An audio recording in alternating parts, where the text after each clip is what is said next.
Hey guys, in this video we will be discussing about the significance of this format and the last line here, if underscore underscore main name is equal to main the constructor here. Actually these are two underscores, don't get confused guys. So you must have encountered this syntax a lot of time.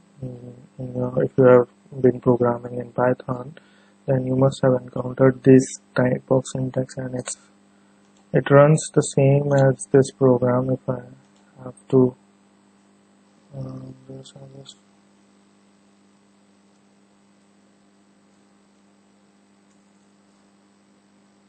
just go out of that.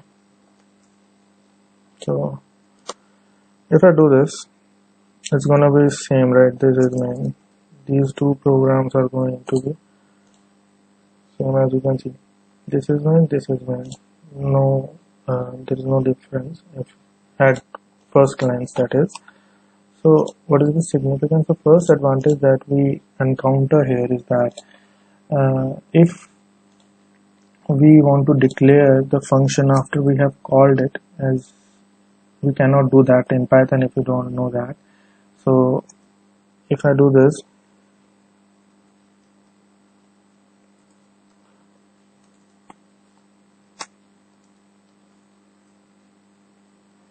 in my function I have called the function above and I am defining it below the call, as you can see. So as you can see, I'm defining it at the end of the code. I can do this. So with the use of, if I save this and run it, with the use of the syntax, it is possible. If you don't know that, let's try that in the run. So if I run this, it will show me an error that it is not defined, as you can see. So in normal circumstances, this is not possible. However, if we use this, we can actually define the function after calling them. This is the declaration and this is the call. The first advantage is that. However, this can also be achieved using this. If you want to, you can do this also to achieve the same result. As you can see, I am calling the function before that. I am calling main here at the end of the program. So what is the significance of this line? If name equals to main.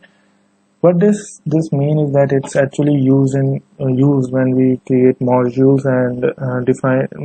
If you don't know what module is, a quick summarization would be that it's a collection of classes and functions, and during that what we use is that we end the statement with this. We use this statement at the end of the program so that we can call the main function if the name of the file is main, right?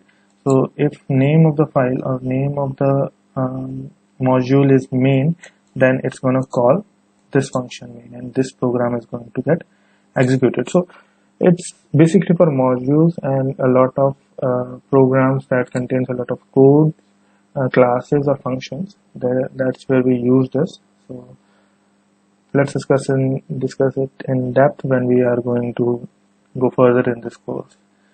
Thank you guys. I hope you enjoy the next video.